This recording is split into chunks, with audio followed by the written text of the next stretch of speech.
मल्हार सोनटक्के, वय 40, पेशाने ते एक हॉटेलचे मालक होते. त्यांच्या परिवारात पत्नी सुशीला व एकुलती एक मुलगी अनिशा असा सुखी परिवार होता. मल्हाररावांचा स्वभाव म्हणायला देवधर्म मानणाऱ्या इसमांपैकी एक होता. त्यांचं मुंबईत एक छोटंसं हॉटेल होतं. त्यांच्या हॉटेलमध्ये येणारा कोणीही कधी उपाशी जात नसे. गरीब, गरजू, भुकेजलेल्या मानवाची भूक ते पुण्य म्हणून भागवायचे. त्यांनी कधी हॉटेलमध्ये जेवण मागायला आलेल्या भिकाऱ्याला हाकलून लावलं नव्हतं किंवा कधी अपशब्द वापरले नव्हते. उलट ते मोठ्या मनाने म्हणायचे, तुझ्या घरी कोणी अजून असेल तर त्याच्यासाठी सुद्धा जेवण घेऊन जा. त्या गरीब माणसाचा आशीर्वाद नेहमीच त्यांच्या पाठीशी असायचा. त्यांचंच हे पुण्यफळ म्हणा की आणखी काही, पण त्यांच्या हॉटेलचा नेहमीच नफा व्हायचा. पैशांची कमी म्हणाल तर कधीच लाभली नव्हती. देवाच्या कृपेने सर्व काही सुरळीत सुरू होतं. सुशीलाबाई तशा शिकल्या सवरलेल्या, जराशा मॉडर्न विचारांच्या, किंचितच देवावर विश्वास असलेल्या स्त्री होत्या. घरात पैशाची कधी कमी नव्हती. नाहीतर त्यांनी सुद्धा काहीतरी सरकारी नोकरी केली असती असं त्या नेहमी म्हणायच्या. अलीकडेच गेल्या वर्षी त्यांचं दीर्घ आजाराने निधन झालं. असो, ह्या 2 जोडप्यांना एकच पुत्रीरत्न प्राप्त झालेली, अनिशा मल्हार सोनटक्के, वय 12. अनिशा सध्या 5वीत शिकत होती. अशातच एके दिवशी 11 डिसेंबर 2005, वेळ सकाळी 11 वाजता. आज रविवार असल्याने हॉटेल बंद होतं. अनिशाला सुद्धा शाळेतून सुट्टी होती. बंगल्यातल्या भल्या मोठ्या हॉलमध्ये सोफ्यावर मल्हारराव बसलेले. त्यांच्या बाजूलाच त्यांची लेक अनिशा सुद्धा बसली होती. त्या बाप लेकीची काहीतरी चर्चा चालू होती.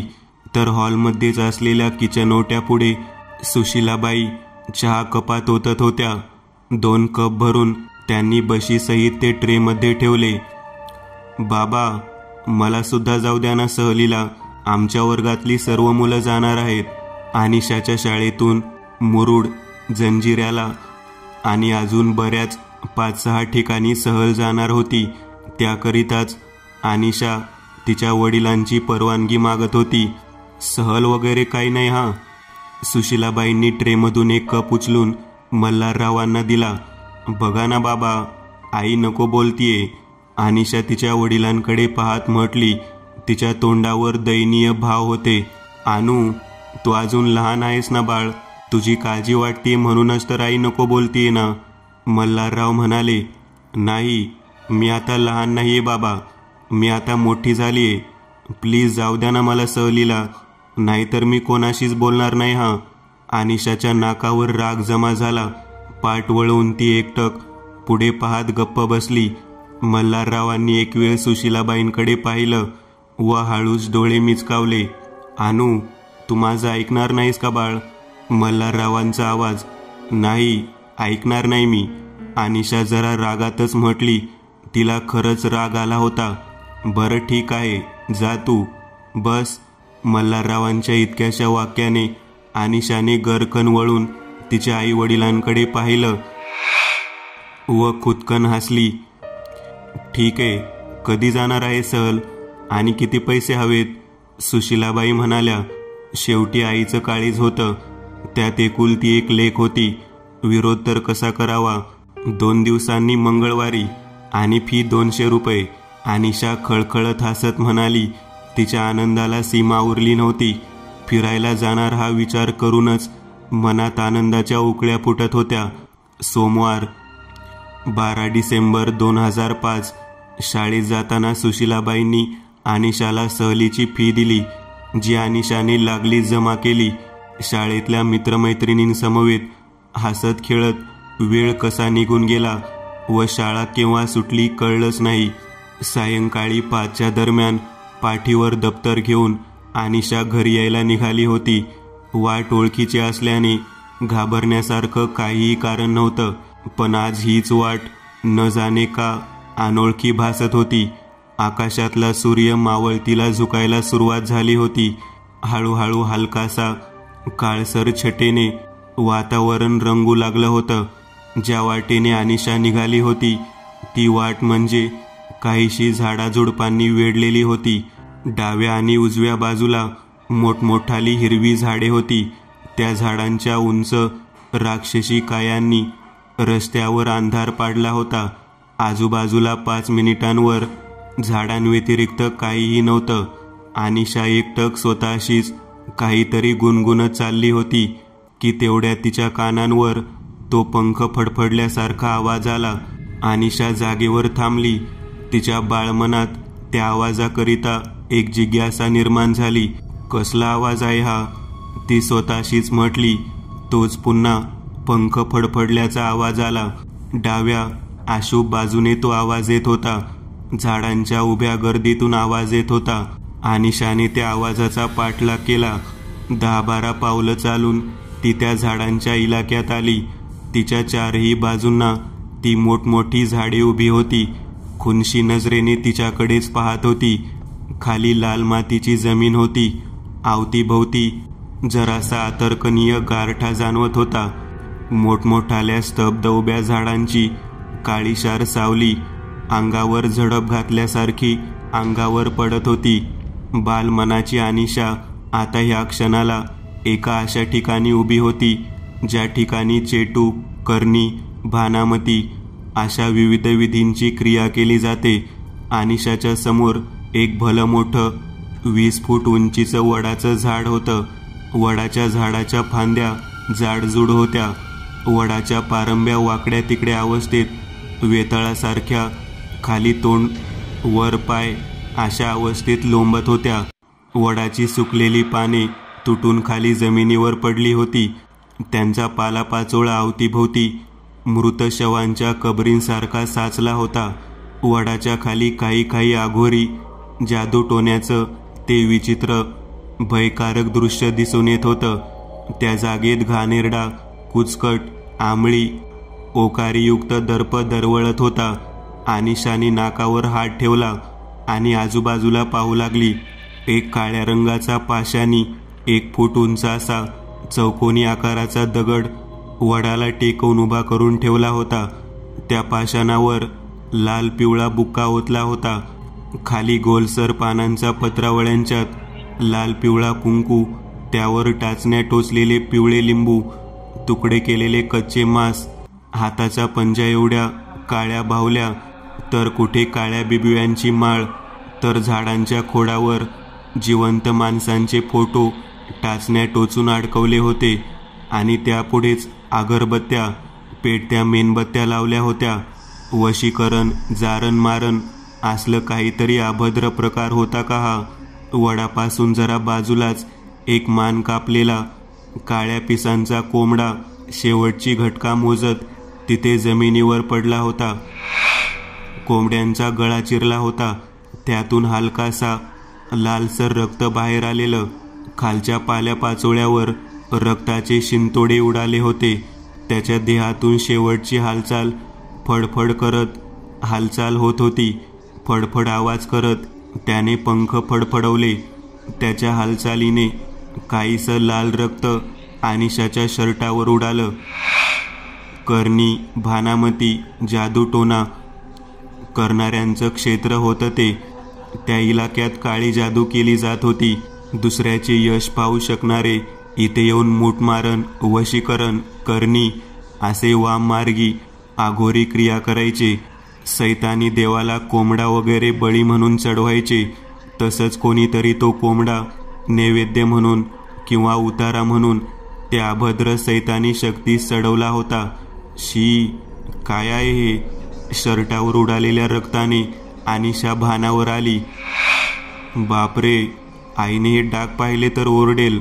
तिने तो रक्त हातानेच पुसला व लागलीच तिथून पळ काढला. परंतु त्या जागेतून ती एकटीच बाहेर पडली नव्हती. तिच्या मागे काहीतरी आलं होतं. बिना परवानगीने, मुळीच नव्हे.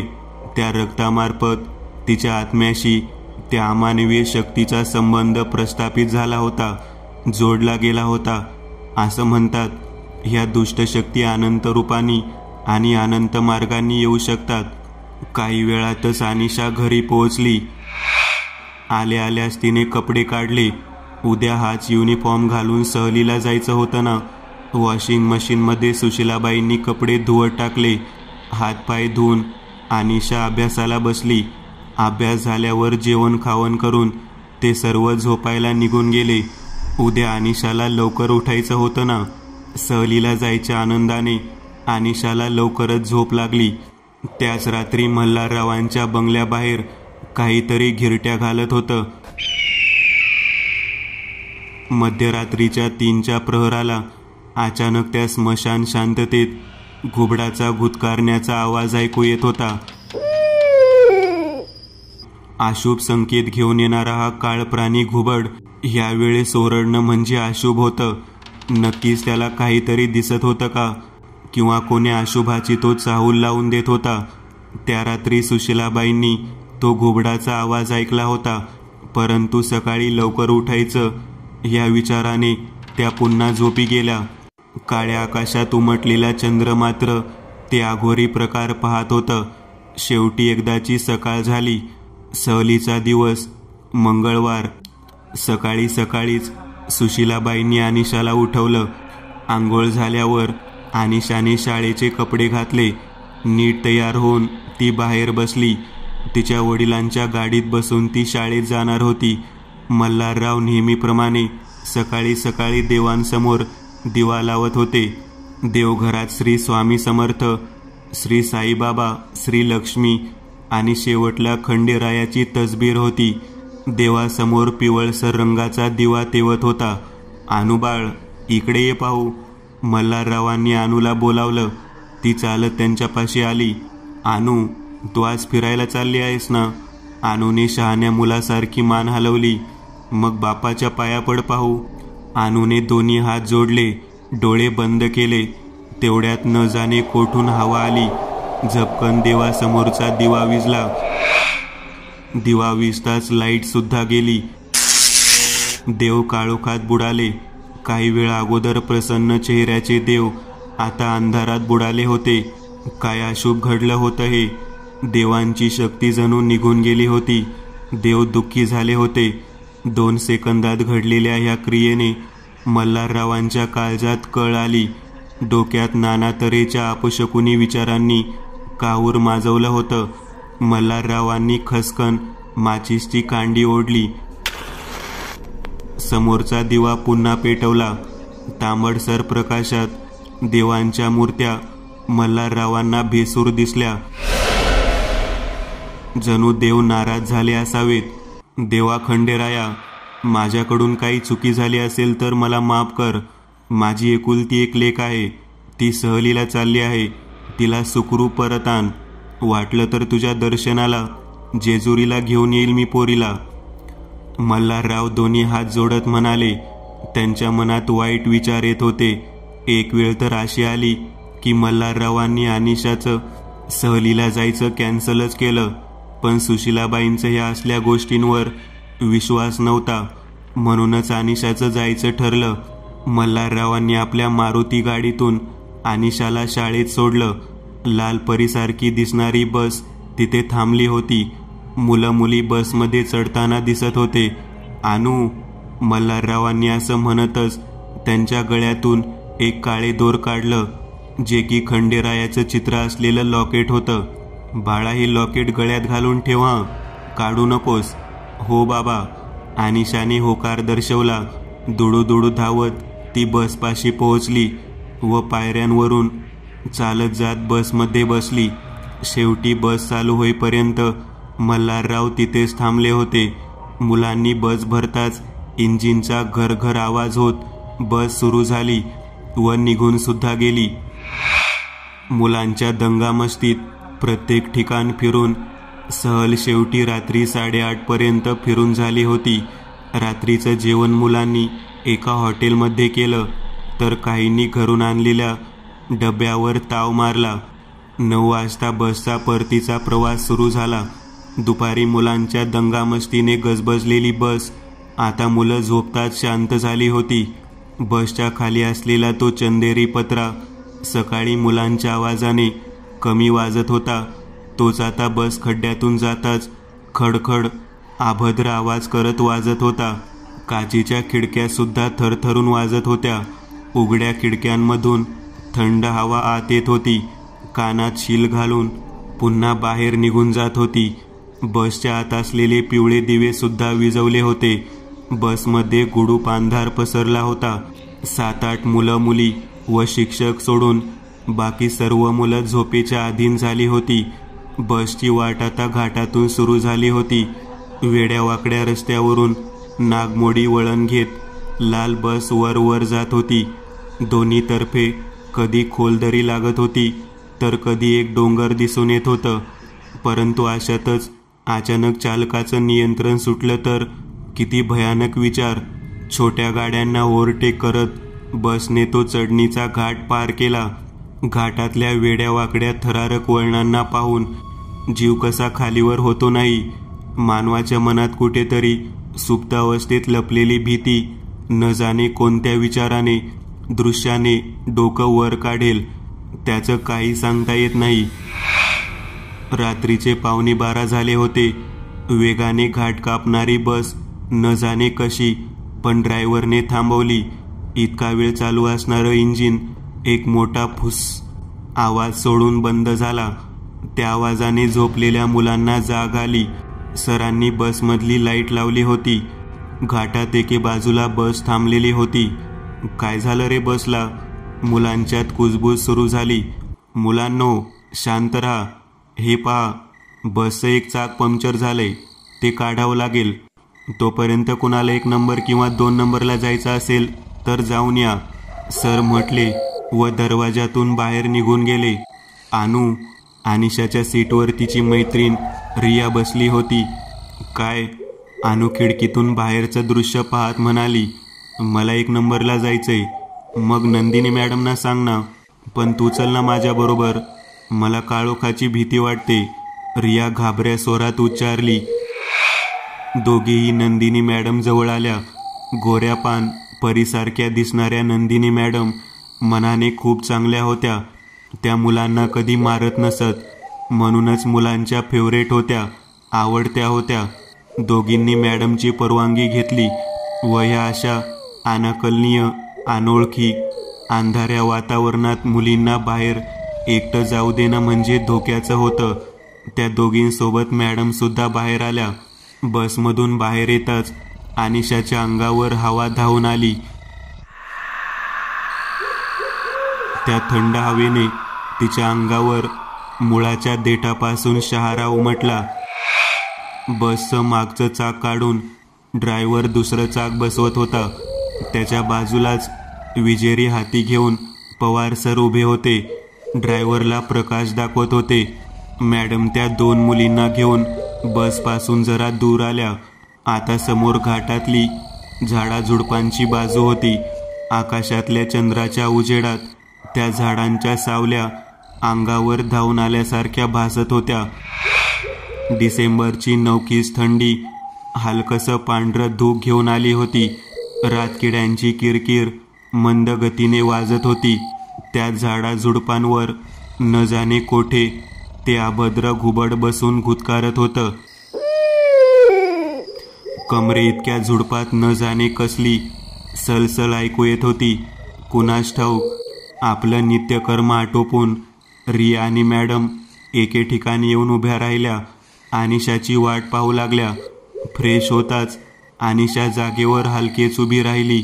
बरोबर आणलेल्या सॅनिटायझरने तिने हात स्वच्छ केले व मॅडमकडे जायला निघणार तोच अनिशा. अवतीभोवती पसरलेल्या धुक्याच्या पातळसर रेशमी पडद्याला चिरत तो आवाज आला. अनिशाची पावले जागीच थांबली. तिने वळून मागे पाहिलं. पुढे पांढऱ्या धुक्यांच्या वलयातून निलगिरीच्या झाडांची ती तमाम गर्दी उभी होती. जिकडे पाहावं तिकडे निलगिरीची ती पांढऱ्या खोडांची भूतासारखी झाडे उभी होती. आणि तिथूनच तो आवाज आला होता ना. कोण आहे? अनिशाने आवाज दिला. त्या अंधाऱ्या स्मशान शांततेत आवाज घुमला. एक क्षण अनिशाच्या अंगावर सरकन काटा उभा राहिला.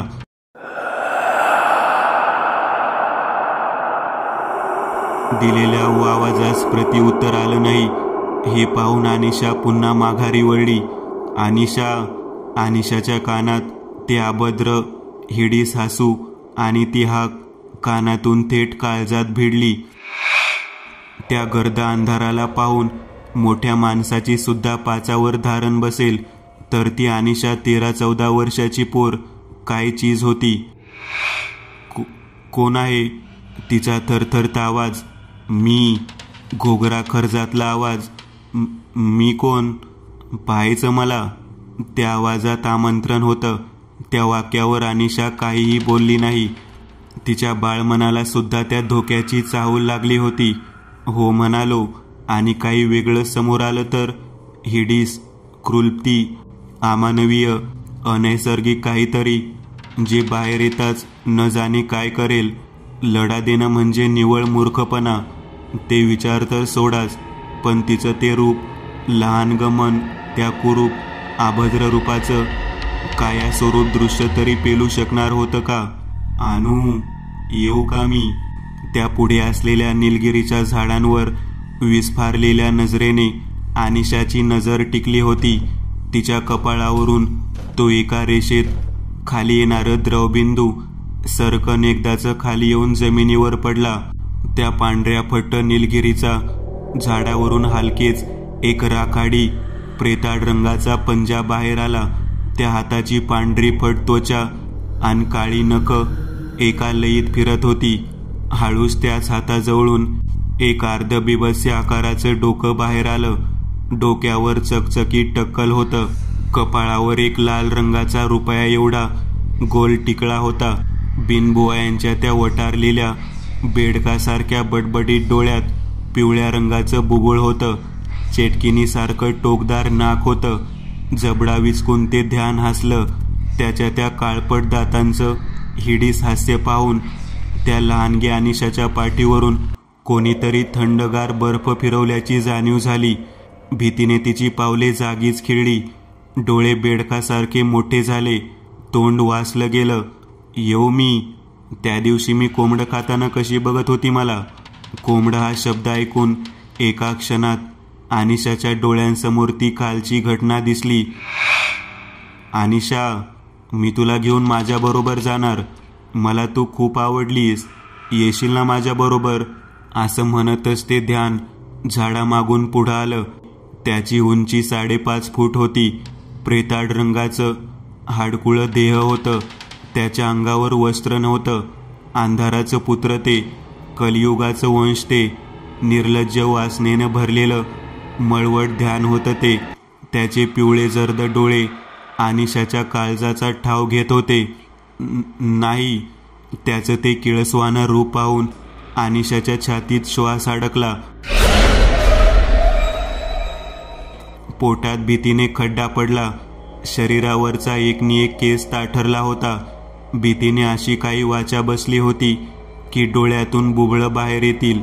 अनिशा, मी कालपासून तुझ्यासाठी थांबलोय.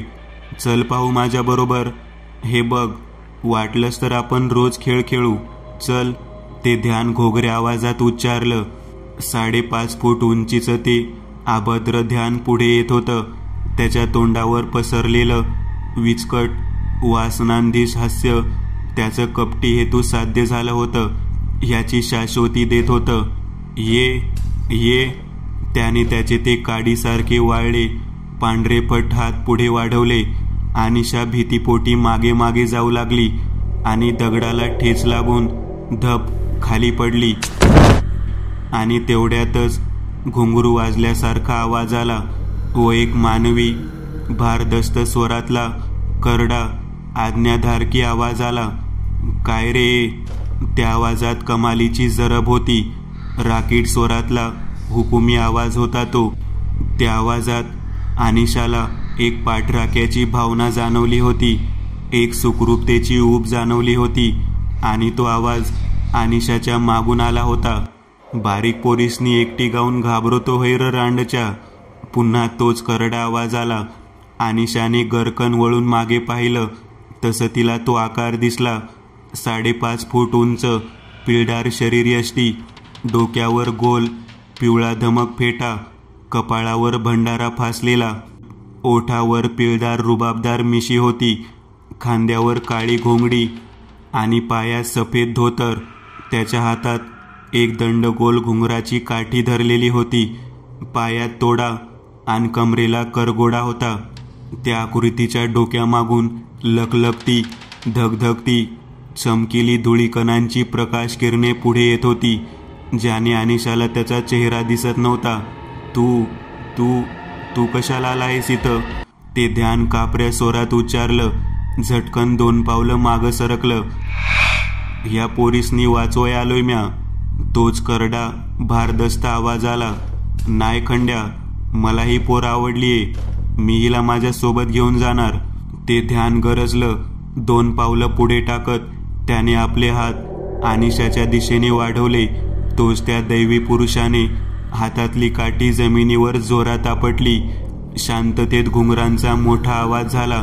सहस्रो हजारो टाळांचा घंटानाद घुमल्यासारखं वाटलं. आजूबाजूला वाहणारा विषारी वारा दैवी शक्तीच्या प्रचितीने नाहून निघाला. हजारो लाखो सूर्यासारख्या तप्त दैवी शक्ती कणांची ऊर्जा त्या काठीतून बाहेर निघाली व त्या ध्यानाच्या अंगावर जाऊन पडली. त्या ध्यानाच्या मुखातून एक विचित्र गर्जणारा आवाज अंधाराला भोग पाडत बाहेर पडला. विचित्र सडका कुचकट वास बाहेर येत त्या अशुभ अमानवीय शक्तीचा क्षणात नायनाट झाला. अनिशा तिथेच बेशुद्ध होऊन कोसळली होती. काही वेळाने तिथे नंदिनी मॅडम आल्या व त्यांनी अनिशाला खांद्यावर उचलून बसपर्यंत आणलं. बसचं चाक लावून झालं होतं. शेवटी रात्री 1:30 वाजता बस शाळेत पोहोचली. दुसऱ्या दिवशी अनिशाला जाग आली तेव्हा तिने सर्व काही तिच्या वडिलांना सांगितलं. अनिशाने ज्या ठिकाणी तो अर्धमृत कोंबडा पाहिला होता तो एका आत्म्यावरून उतरवला होता आणि अनिशा ज्या जागेत गेली होती ती करणी जादू करणाऱ्यांचं एक ठिकाण होतं. देवाने केलेली मदत मल्हाररावांनी ओळखली होती. साक्षात मल्हारी मार्तंड त्यांच्या मुलीच्या रक्षणाकरिता आला होता. दुसरा अनुभव. ही गोष्ट बऱ्याच वर्षापूर्वीची आहे. तेव्हा खूप पाऊस झाला होता. त्या दिवशी भयानक एकदम नदी नसताना आमच्या परिसरात पूर परिस्थिती निर्माण झाली होती. निसर्ग म्हणजे खूप मोठी शक्ती असते. माणसाने एवढी प्रगती केली पण निसर्गापुढे शून्य होता.